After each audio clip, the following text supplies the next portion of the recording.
अंगचटीला 2 मुस्काळात मारा, एक मारली की खाली पडलं पाहिजे, एका मुस्काळात खाली पडलं पाहिजे चक्कर येऊन, अशी ताकद कमवा. हे आहे पुरुषत्व. धर्माचं आचरण करा, हे पुरुषत्व आहे. 4 चौघामध्ये धर्माचं तत्वज्ञान लोकांना सांगा. तुम्ही चुकताय हा स्पष्ट वक्ता तुमच्यामध्ये आणा. हे दिलं सोडून. आणि मुलींनी आता मुलांसारखे कपडे घालायला सुरुवात केली. काऊन तर आम्ही का कमी आहे का? अरे तुम्ही शेवटी एका अर्थानं तुम्ही पुरुष संस्कृती श्रेष्ठ आहे हेच ठरवताय तुम्ही. पुरुषासारखी बॉबकट करणे, पुरुषासारखे कपडे घालणे, याचाच अर्थ तुम्ही असं ठरवलंय की पुरुष श्रेष्ठ आहे. तुमचं स्त्रीत्व जे आहे ना ते कुठं दाखवले तुम्ही? राणी लक्ष्मीबाईला याची गरज पडली होती का? हा, जिजाऊला ती गरज पडली होती का? राजस्थानच्या कितीही राजस्त्रिया हातात तलवार घेऊन, धनुष्यबाण घेऊन त्या लढलेल्या आहेत. त्या वीरांगणा कशा होत्या? त्यांना या ड्रेसची गरज होती का? आपण म्हणतो तुम्ही बुरसटलेल्या विचाराचे, कपड्यानंच विचार बदलतात का माणसाचे? कपड्यानं नाही, लक्षात ठेवा. याच्यानं तुम्ही तुमच्यावर संकट ओढवतात. सर्वज्ञ श्री चक्रधर प्रभू सांगतात की स्त्रियांचं रक्षण जर करायचं असेल तर त्याच्यामध्ये स्त्रियांकडेच एक अस्त्र आहे, अस्त्र. त्या अस्त्राचं नाव लज्जा. स्वामी चक्रधर महाराज म्हणतात की लज्जा जर तुमच्याकडे असेल तर तुमचं आपोआप रक्षण होईल. लज्जारूप धर्म स्त्रियाशी रक्षण. स्त्रियांचं आपोआप रक्षण होतं. लक्षात घ्या. लोकांची आपल्या मग ते म्हणतात तुमचे डोळे फोडून घ्या, आमच्याकडे कोण पाहता? हेही बरोबर आहे, चुकीचं नाही. पण प्रत्येक माणूस शूक नाही ना, आलं का लक्षात? प्रत्येक माणूस धर्मराज नाही. कितीतरी रावण पडलेले आहेत, कितीतरी कंस आहेत.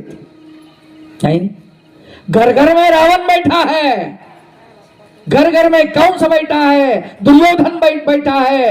इतने कृष्ण कहां से लाएंगे? अवघड गोष्ट आहे ना.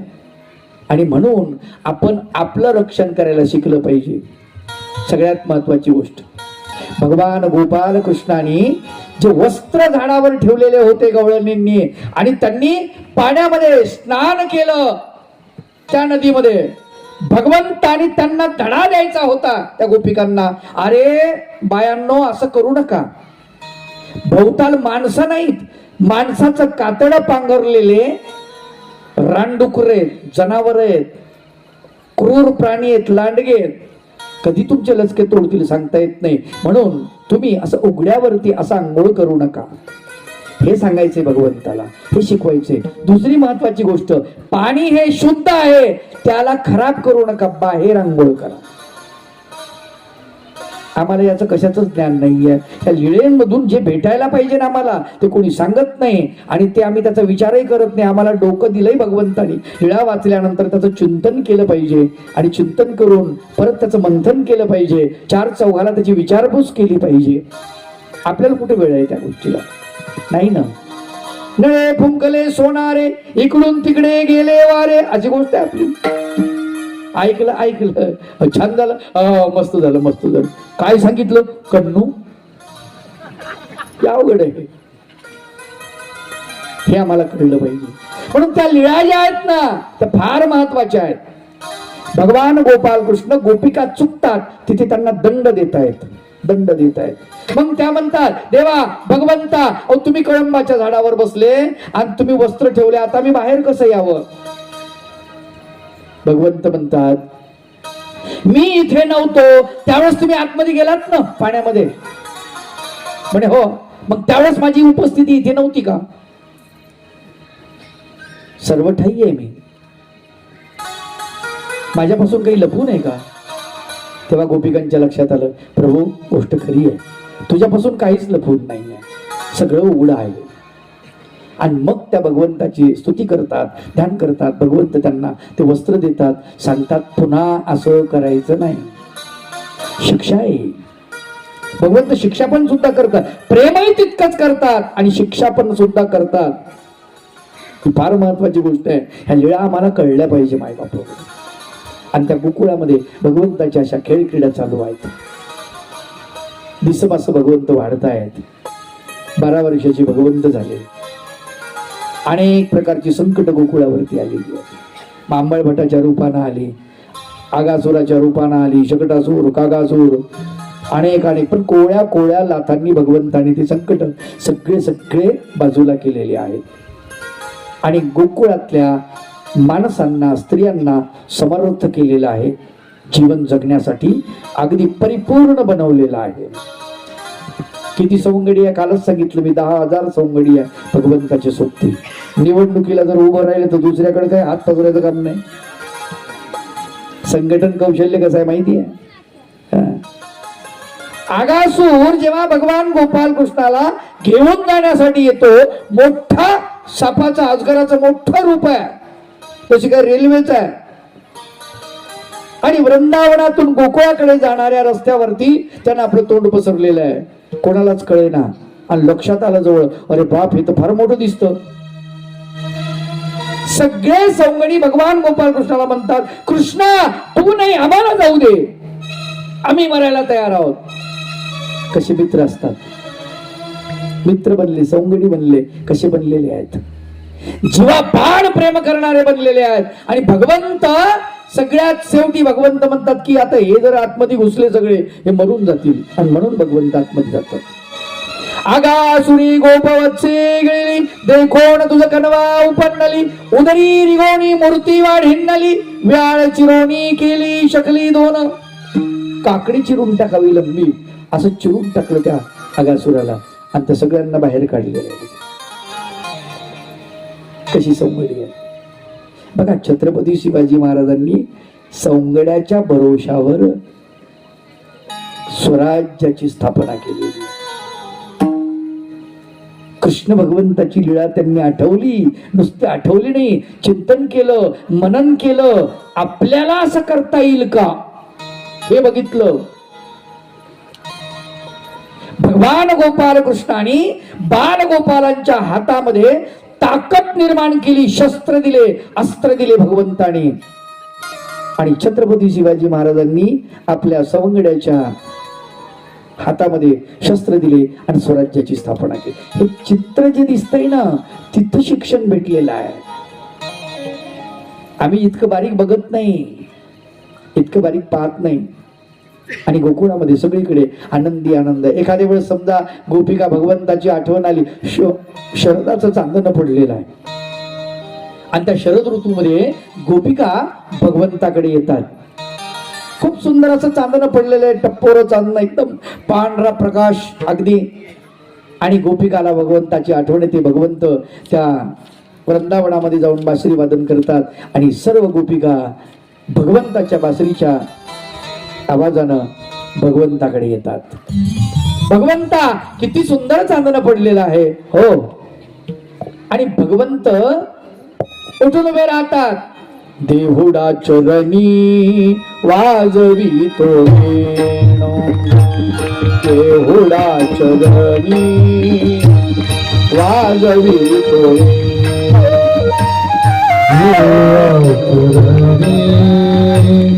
वाजवी तो देवळा वाजवी तो गोपिकार मानो स्वामी माझा, गोपिकार मानो स्वामी माझा, स्वामी माझा. देखिला गे माये यमुनेच्या तीरी, देखिला गे माये यमुनेच्या तीरी, देखिला गे माये यमुनेच्या तीरी.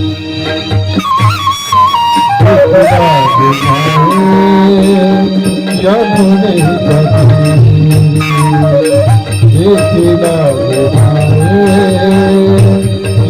अनेकाची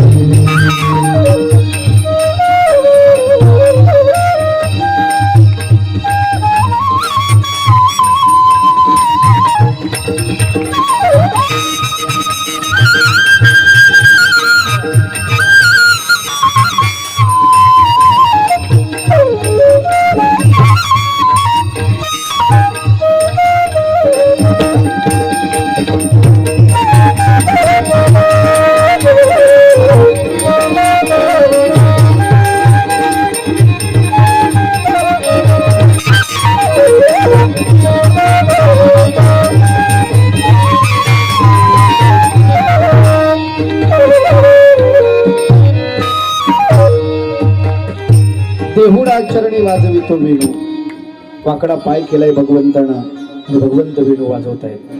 आणि गोपिका आल्यात भगवंताच्या भोवती उभ्या राहिल्यात आणि त्या संगीतमय त्या वातावरणामध्ये गोपिकांनी फेर धरून नाचायला सुरुवात केली. आपोआपच पावलं नाचायला लागलेली आहे. गोपिका नाचतायत, रासलीला सुरू झालेली आहे. एवढा आनंद झाला गोपिकांना, एवढा आनंद झाला अख्खी रात्र गोपिका तिथे आहेत. गोपिका म्हणजे गोपी होते बरं का, नाही तुम्हाला सांग गोपिकाच फक्त. गोपिका शब्दाचा अर्थ सांगितला तुम्हाला. गोप पण ज्यांचं गोपीमध्ये रूपांतरण झालं ते पण सगळे.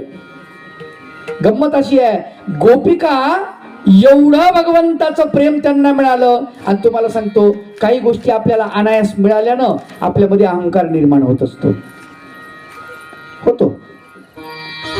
तसा गोपिकांमध्ये सुद्धा झाला.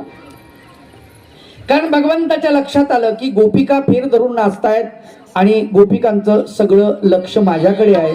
मग गोपिका तिच्या पाठीमागे जी उभी आहे तिला माझं दर्शन होत नाही, तिला मी दिसत नाही. भगवंतांना अनेक रूप धारण केले, विज्ञान मूर्ती झालेले आहेत. जेवढ्या गोपिका तेवढेच कृष्ण. आणि मग काय बघायचं, प्रत्येक गोपिकेसोबत कृष्ण भगवंत त्या गोपिकेसोबत नाचतायत, नृत्य करतायत. गोपिका बेभान होऊन नाचतायत. सगळं विसरल्या, देहभान विसरून गेले. कृष्ण भजनी मन रंगले. त्यांचं भगवंताच्या ठिकाणी मन रंगलेलं आहे. नाही आस कुठे राहिली, नाही आस कुठे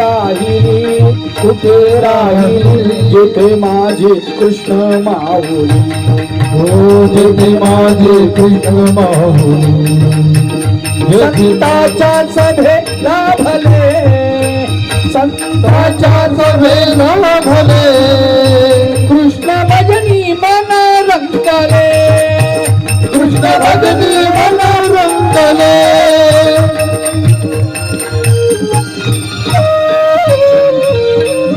भगवंताच्या भजनामध्ये त्यांचं मन रमून गेलं आणि गोपिकांना अहंकार निर्माण झाला. कृष्ण फक्त माझा आहे, माझ्यापाशी आहे, माझ्या ताब्यात आहे, मी म्हणलं तोच करणार आहे. गंमत असते. बाईसाला असंच म्हटलं एकदा, फार गंमत आहे. स्वामी चक्रधर महाराज म्हणतात, बाई जेऊरवरून जायचं नाही. जेऊरला बाईसाचे नातेवाईक नाही ना बाबा, जेऊरून जाऊ ना आपण, इकडून नाही ना, जेऊरून जाऊ ना. बाई ऐकत जा, आग्रह करू नका.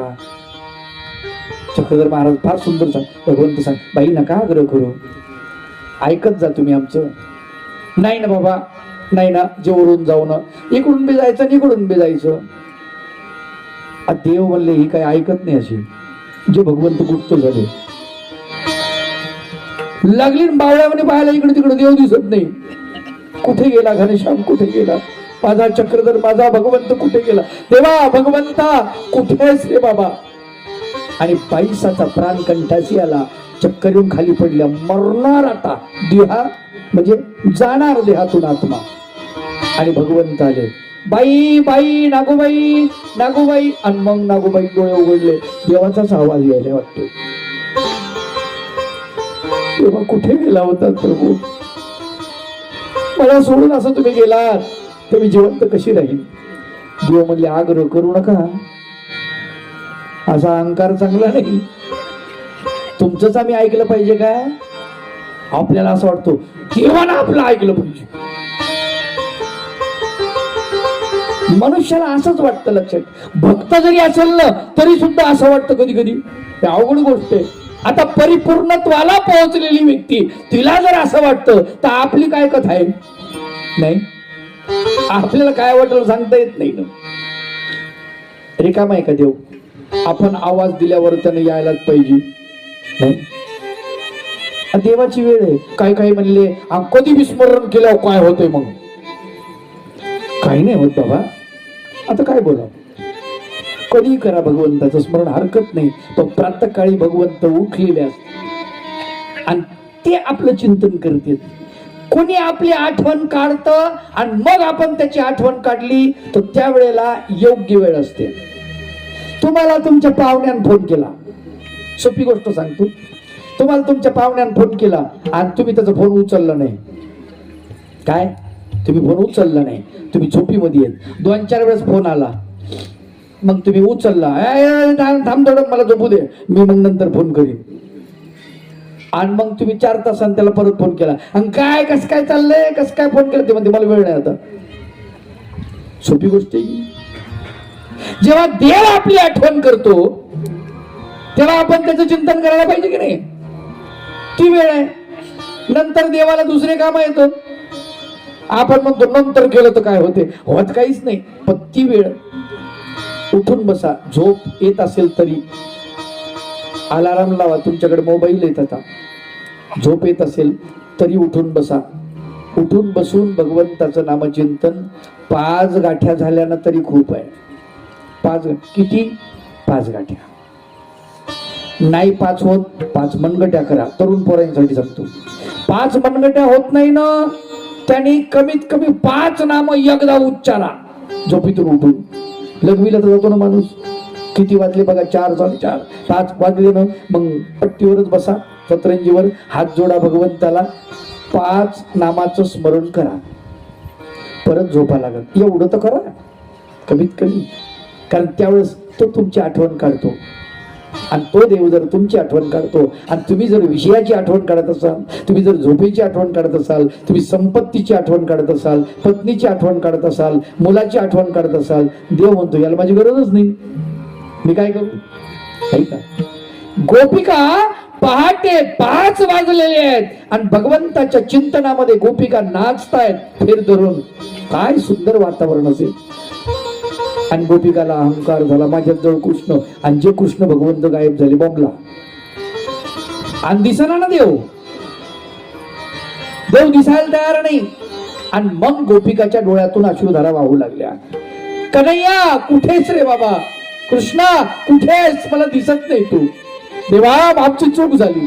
आणि त्याच्या अगोदर, देवा मी नाचून नाचून थकले खूप, मला खांद्यावर घ्या. देवानं खांद्यावर घ्यावं. त्या विज्ञान मूर्तीनं प्रत्येक गोपिकेला खांद्यावरती घ्यावं. तिच्या पायात जर काटे मोडले, भगवंतानं तिचा पाय आपल्या जाणूवरती ठेवावा आणि त्याचे काटे काढावे त्या गोपिकांचे. काय भाग्य असेल त्या गोपिकांचं, विचार करा. प्रत्यक्षात भगवंताचा श्रीकर त्या गोपिकेच्या चरणाला लागला. त्या गोपिका पावन झाल्या, पवित्र झाल्या, देव झाल्या त्या. विचार करा. पण त्यांच्यात अहंकार आला, संपलं सगळं, संपलं सगळं. आणि मग गोपिकांनी भगवंताला आळवायला सुरुवात केली. कन्हैया कन्हैया कन्हैया कन्हैया कन्हैया पुकारा करे. कन्हैया कन्हैया पुकारा करे. कन्हैया कन्हैया पुकारा करेंगे.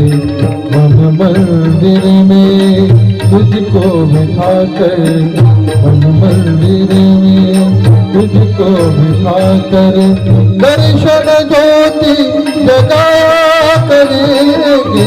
कन्हैया कन्हैया पुकारा करेंगे. कन्हैया कन्हैया पुकारा करेंगे. कन्हैया कन्हैया कन्हैया कन्हैया कन्हैया पुकारा करे कन्हैया कन्हैया पुकारा करे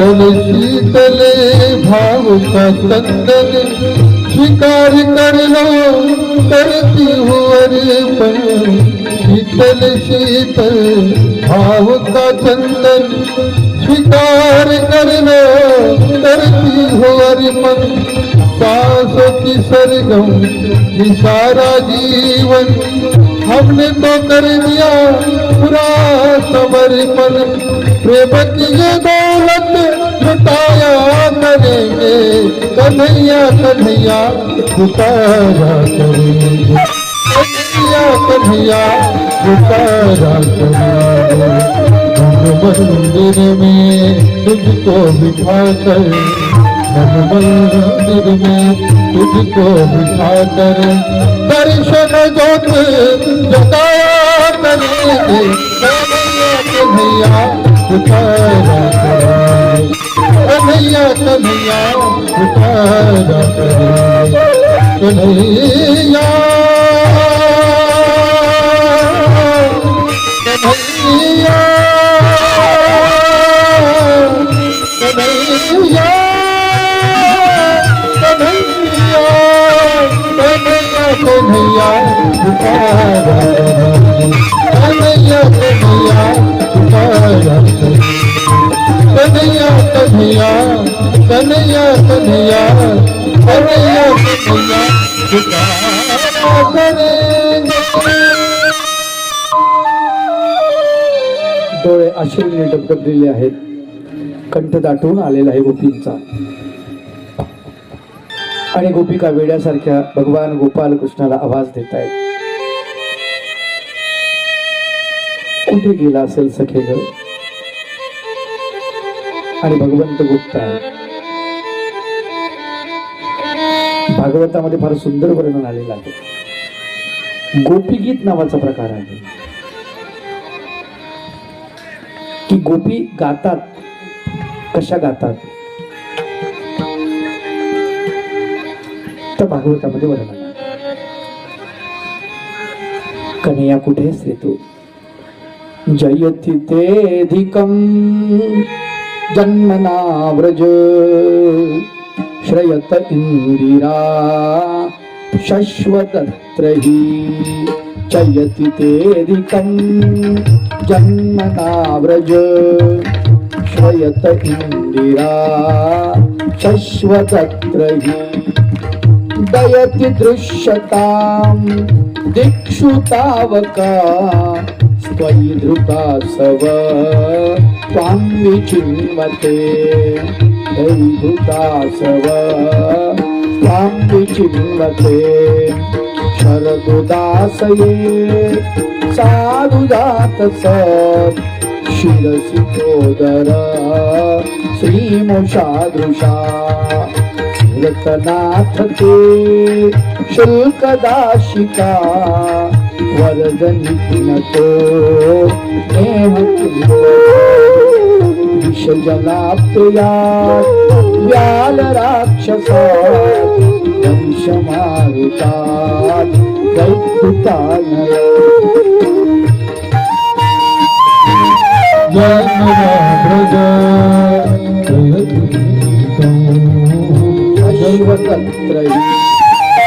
फार सुंदर वर्णन आलेलं आहे हे प्रभू राया भगवंता अरे तुझे श्रीचरण कोमल आहेत रे प्रभू त्या श्रीचरणाला गवताचे अंकुर टोचतील बारीक बारीक खडे आहे ते टोचतील प्रभू आणि ते टोचलेले बघून आमचे मन क्लांत होत आहेत दुःखी होत आहेत प्रभू दिसणारे कुठे रे बाबा कुठेस तू नको गुप्त नको फिरू तू जर गुप्त झाला पृथ्वीवरून काय होईल या पृथ्वीचं अशा गोपिका बोलतायत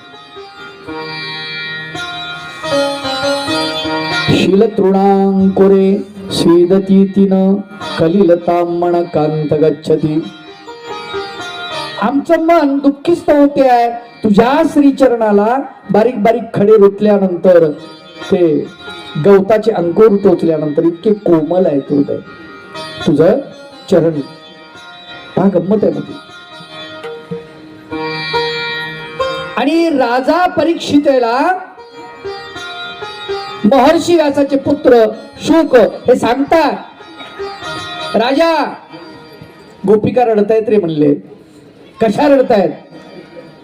रुरुदुम सुस्वरम राजन. गोपिका रडतायत सुरामध्ये रडतायत. रोरुद सुस्वरम राजन कृष्ण दर्शन लालसा. कृष्णाच्या दर्शनाच्या लालसेनं गोपिका रडतायत राजा. त्यांच्या डोळ्यातून अखंड अश्रुधारा वाहतायत आणि मुखावाटे भगवंताचं नाम येते, कन्हैया कुठे गेला, कृष्णा कुठे गेलास रे बाबा, कुठे गेलास. आणि मग भगवंत प्रगट होतात आणि त्या गोपिकांना दर्शन देतात. गंमत आहे. विरहाशिवाय प्रेम नाही. विरह नसेल तर प्रेमाला किंमत नाही. आलं का लक्षात? गोकुळामध्ये भगवंताच्या खेळक्रीडा चालू आहे. गोपिकांना स्नेह प्रेम दिलेला आहे, गोपांना दिलेला आहे, सवंगडी जमा केलेले आहे. प्रचंड ताकद भगवंतांनी निर्माण केलेली आहे. सगळ्या सवंगड्यांमध्ये वेगवेगळ्या प्रकारचे खेळ होत होतो. हमामा लगोरी वेगवेगळ्या प्रकारचे खेळ सुरू आहेत. मैदानी खेळ आहेत. ही एक शाळाच आहे भगवंताची. याच्यामध्ये भगवंत सगळं शिकवतात, खेळ शिकवतात, शिक्षण देतात. या ठिकाणी भगवंत प्रेम वाटतात, व्यवहार सांगतात, सगळं सगळं शिकवतात भगवंत. आणि हे सगळं शिकवल्यानंतर 12 वर्षाचा काळ जातो. गोवर्धन पर्वत भगवंतांनी उचललेला आणि गोवर्धन पर्वत उचलला. इंद्रानं भगवंताची खोडी काढली. बरसले नभ उतरल्या सरी इंद्र कोप भारी प्रगटला. आणि इंद्राने भगवंतावर वर्षाव करायचं ठरवलं. म्हणले जा नाश करा सगळ्या गोकुळाचा, पळूच नका. 4 प्रकारचे मेघ सांगतायत. घन द्रोण पवन पांगुळ माधवा अज्ञार्पित गोकुळा जाऊन वर्षा अद्भुत जळा छळा कृष्णा ते. छळ करा म्हणले भगवंताचा. भगवंतांना सांगितलं होतं की गोवर्धनाची पूजा करा, इंद्राची बंद करा. लक्षात घ्या. आणि ते तत्वज्ञान भगवान गोपाल कृष्ण श्रीमद भगवद्गीतेमध्ये सांगतात. क्षिन्ने पुण्ये मर्त्यलोकम विशंती. पुण्य क्षीण झाल्यानंतर ती देवता तुम्हाला तिथून ढकलून देणार आहे आणि तुम्हाला पुन्हा मृत्यू लोकात येणार आहे. याचं विवेचन करत असताना संत ज्ञानेश्वरांनी सुद्धा सुंदर वर्णन केलेलं आहे. मग त्या पुण्याची पाऊटी सरे सवेची इंद्रपणाची उटी उतरे. मग येऊ लागती माघारे मृत्यू लोक. इंद्रपणाची उटी, इंद्रपणाचं मोठेपण, इंद्रपणाचं जे भूज आहे ती उतरून जाते आणि पुन्हा मृत्यू लोकात यावं लागतं. काही अर्थ नाही. जर पुन्हा मृत्यू लोकात यायचं आहे तर त्या इंद्राची भक्ती करून काय उपयोग आहे? भगवंत सांगतात तो पाणी सोडणारा, नळ सोडणारा ऑपरेटर आहे. कोण? इंद्र. त्याच्यासाठी त्याची पूजा करायची गरज नाही म्हणले. तुम्हाला गवत कोण देत? गोवर्धन. गोवर्धनाची पूजा करा. इंद्राचा काय संबंध आला? अरे म्हणले देवा कोपन. काही लोक म्हणले कोपन. म्हणले कसं काय कोपन? कोपन म्हणजे त्याला पगार आहे, त्याला ड्युटी आहे त्याची खाली पाणी सोडायची. जसं ग्रामपंचायतचा एखादा माणूस होता त्याच्याकडे नळ सोडायची ड्युटी असते. मग त्याला असं वाटतं हा आपल्याकडं आपल्याशिवाय कोणाचं पान घालत नाही, असं थोडंच आहे. त्यांना जर समजा 1-2 दिवस असं केलं, पाणी सोडलंच नाही नळाला, ग्रामपंचायत त्याला बरखास्त करते दुसरं ठेवते. तिथं काय तसं त्यानं जर पाऊस पाडला नाही स्वतःहून तर भगवंत म्हणतात तू ड्युटी बरोबर करत नाही, कॅन्सल. दुसरं आमच्याकडे काय कमी एक काय? त्याचं पूजन करायची काय गरज आहे? पण माणसाला हे कळत नाही. लक्षात घ्या. त्यावेळेस भगवंताने ही अंधश्रद्धा लोकांच्या डोक्यातली काढलेली आहे. त्यावेळेस 5000 वर्षापूर्वी. आणि भगवंत म्हणतात जे निसर्ग आहे ना याची कृतज्ञता तुम्ही पाळली पाहिजे. ते तुम्हाला देत आहे, त्याची कृतज्ञता तुमच्याकडे असली पाहिजे. आणि म्हणून गोवर्धन पूजाला सुरुवात झाली. आणि मग त्यांनी काय जोरात पाऊस सुरू झाला, ढग भरून आले, विजा कडकडायला लागल्या आणि ते ढगांचं गडगडणं सुरू झालं. धो पाऊस कोसळतोय. सोंडाधारी मेघ वर्षती नभामध्ये चपलात भूत तळपती अति कल्पंत मांडली स्थिती पुरावरते. परेशान झाले. देवा भगवंता त्राहिमाम वाचवा देवा. आता काय करायचं म्हणले गोवर्धन पर्वत उचलायचा. म्हातारे म्हणले येडं लागलं का, गोवर्धन पर्वत हा कुठे उचलत असतो. देव म्हणले अरे सगळ्यांनी मिळून उचलल्यावर होतंय. अरे पोरं हात लावा. देवा कुठून लावू म्हणले मी थोडस हात घालतो उचलतो मग तुम्ही हा म्हणले उचला म्हणले. भगवंतानं हात घातला गोवर्धन पर्वताच्या खाली. असा उचललाय का जसा उचलला तशीच पोरं शिरले खाली, काठ्यान लाठ्यान घेऊन खाली. भगवंत आतमध्ये